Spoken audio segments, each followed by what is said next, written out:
Hey everybody, Robbie with Robbie's Reptiles. Today we're going to be just doing a little Q&A video. You guys like the shirt? It's super loud and unnecessary. First question is from Brittany Babbles. She's asking, how do you pair your breeding couples? There's one of two strategies that you can go with. You can either do a passive breeding strategy, which would be like having breeding groups. So you have a male to 3 females in a big tub or a big enclosure, or you could do active pairing, which is, you know, it depends on the male that you have. Some might rather be put into a bin with a female alone for an hour, and others might have to live with them in order to actually get the deed done. So those are the two different ways that I go about pairing my geckos. It depends on the male that you're working with. Racili's Reptiles asks, tips for those who want to start breeding as a business. Well, I would definitely find or do a lot of research on taxes, because a lot of people in the industry don't know that you can write off the Crested Geckos that you buy. Oh, and again, this isn't official tax advice or anything like that, so don't hold me accountable. I'm not legally responsible. From the discussion that me and my own CPA had, I can write off Crested Geckos that are up to $2,500. Past that, they are considered inventory, and I can't write them off until I sell them, which is a weird thing, but I'm not there yet. I would say, all of the Crested Geckos that I have, except for 1 or 2, haven't exceeded $2,500, so I'm okay. So look into taxes, figure out how to work it. When you buy your Crested Gecko food, when you buy your Crested Gecko tubs, when you buy the decorations, and when you buy Crested Geckos, those are all tax write-offs. You're investing into your breeding company. Only focus on the best quality that you can. I would rather spend my time taking care of 10 really beautiful geckos that make me, let's say, $50,000 a year, than having to take care of 150 geckos that make me $50,000 a year. So it's really trying to focus on quality over quantity. Obviously, it is the dream if you can accomplish both, but a lot of us are operating out of our closet or operating out of a spare bedroom in our home. We don't have the money or the resources or the time and space to dedicate a second house to it, or a warehouse, or rent a space for it. So it's all about managing that sort of thing.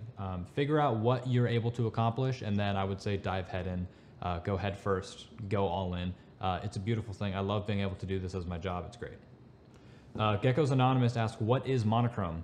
While I'm not able to disclose all the information because I am not the creator, I am not the geneticist behind it that has discovered it, so he's the one that has to give out the official reportings of it. But from what I have been told from him, we are hypothesizing that this is a co-dominant trait, and a visual is what you see Amon. He's the famous one, and Apocalypto is the more famous one, the one with black eyes. I myself am doing a lot of outcrosses and trying to figure out how it reacts to other genes and other traits, and exploring the morph as much as I can, so I will release my findings when they come. I'm just a camera guy that loves geckos, but I saw the morph, I fell in love with it, and I bought in really early to it about 2 years ago. That's as much as I really know. What's a species that you'd never want to keep, and why? What are some myths about Crested Geckos? I mean, it depends on what you think a myth is. This was a hot topic a couple of weeks ago. A lot of people got their panties in a bunch because I was openly talking about how majority of breeders, top echelon breeders, will line breed in order to solidify traits, colors, pattern, or genes. What line breeding is let's say that we have this Moto girl, and she has a baby. I raise that baby up, and it's even bigger than she is, and I'm trying to go for the biggest Crested Geckos, let's say. I would raise up that baby and breed that really big gecko back to the mom. And everyone lost their freaking minds because I said that. The biggest myth that people don't understand, and specifically in the Crested Gecko community, because in all other aspects of reptile breeding, this is common knowledge. Reptiles are different genetically than mammals and are actually able to handle like many times over inbreeding. We don't know why. Scientists are still trying to figure out why. It's something that has to do with their genetics. We also still are trying to figure out how they grow limbs back. You know, reptile genetics are very interesting. With mammals, yes, if you were to breed a puppy back to its parent, you would just get a bunch of, sorry for my language, but it's the medical term, you would get a bunch of retarded puppies. And that's the issue with inbreeding in mammals. With reptiles, their genetics are much more tolerable to inbreeding, to line breeding, whatever you want to call it. People will say, well, oh, I'll never do that. I've never done that. When the problem is that all of the Crested Geckos that we have in the domestic trade originally came from 100 Crested Geckos that we brought to America. And then they were all inbred to the woozah, if that's a word. And now we have, you know, now they're the most populated gecko in domestic production in the pet trade. They're the #1 most populated, and they were extinct over 20 years ago and rediscovered. We got 100 of them, and we inbred the crap out of them. And now we have, I don't know, hundreds of thousands of Crested Geckos in the domestic trade. So claiming that you don't inbreed is a lie, actually, because they're all inbred. It's just a really distant cousin or something like that.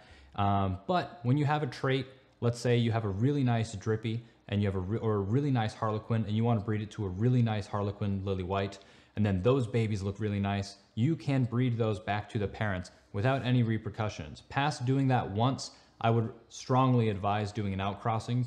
That's why I've imported geckos from the UK or from Canada, and shortly from Korea, so that I have vastly different genetics, so that if I do line breed, I'm able to pair next generation to something that is vastly different to allow for genetic diversity. Otherwise, you will end up with some deformities, which is why it's not encouraged to do it. If you have a goal in mind and you're intentional with why you're going to do it, then it's okay. But as long as you aren't doing it 3, 4, 5 times and doing it willy-nilly because you don't want to put in the effort to plan out your breeding and stuff like that, that's irresponsible line breeding.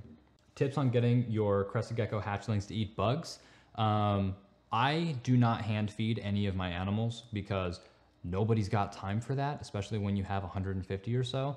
So I will always periodically throw crickets or dubias into their bins and just hope for the best. I don't just give it to all of them. I give it to very specific ones, specifically the hatchlings. I'll always give them baby crickets, all of them, because whether you see it or not, they probably are going to eat them. And I figure, you know, if you want to be really sure, count how many you put in there. And, you know, let's say you put 10 baby crickets into this hatchling enclosure, and then when you clean it up, if you only find like 4 bodies, that means that they ate 6 of them. So, you know, just put them in there, hope for the best. Their instincts will kick in, but some geckos just aren't the bug type, and you just got to deal with that sometimes. What is your favorite thing about Crested Geckos? My absolute favorite thing about Crested Geckos has to be the variety and the just stunning features that they have, not only to their color, but to the way that their crests are, the way that they have those beautiful eyelashes, how soft they are is really cool too.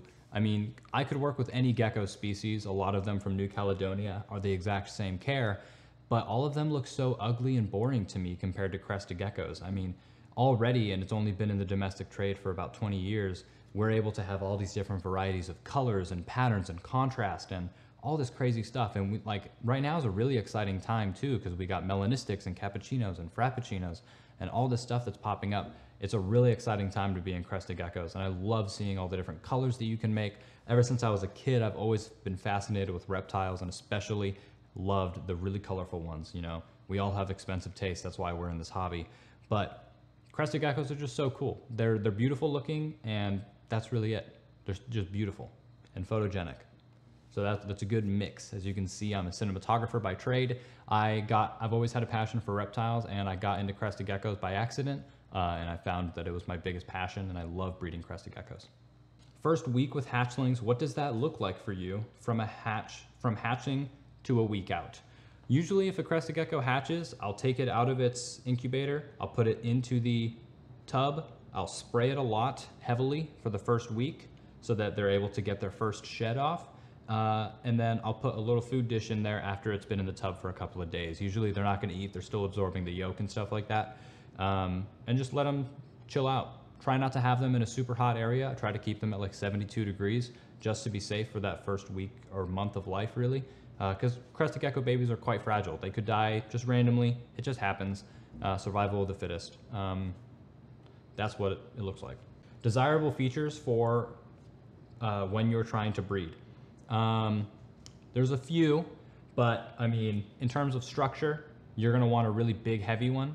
I don't really think I've ever seen a truly obese Crested Gecko, so in my opinion, you can never get too big of a Crested Gecko. Like this female right here is my best in terms of size and structure, other than the soft-scale lily white that I have. So structure would be the width of their head, and preferably you want the crests on their head to be pointing down. If they point up, that's terrible head structure. You don't want to breed that. But if they're pointing down, that's good head structure. Other than that, you want a nice thick tail. You want a nice, thick, healthy, muscly body. So when it comes to structure, that's what you're looking for. You can get more specific and talk about like the little spikes that are on their head and stuff like that, but that's a little bit more nitpicky. And then when it comes to traits, it depends on what you're going for. If you have a patterned crested gecko, like an extreme harlequin or a lily white, I think that it is a sin to cross that with something like a Dalmatian. It's just completely gonna ruin the line, and you're just gonna create a bunch of worthless geckos that are only pet quality. And hey, if that's your market, that is your market. But the problem is that everyone that's breeding them, everyone gets a lily white male and breeds it to every crested gecko they have and their sister. And now they have a bunch of lily whites that have Dalmatian spots, and no one's gonna buy them, but they're still trying to sell them at investment level prices. And that's really the issue that I have, but that's a whole different topic for another day. So yeah, keep it clean. If you want a Dalmatian, breed it with Dalmatian and only Dalmatian. And if you want patterned, breed it with only patterned geckos. Don't breed it with Dalmatian. Other than that, I mean, that's a very broad question because it depends on what morph, depends on what gecko, depends on what you're working with. Sometimes you might have geckos based on what they look like fired down, and others you have them based on what they look like fired up. Gecko Emporium said, why the goats? Why the f not? And it looks like that's really all the questions that I've got so far. If you guys want to ask me any more questions, go ahead and DM me on Instagram or something like that, or comment down below for future questions that you want me to cover in a future Q&A. So thank you guys for watching. Make sure to like, subscribe, and all that YouTube mumbo jumbo, and I'll see you in the next one.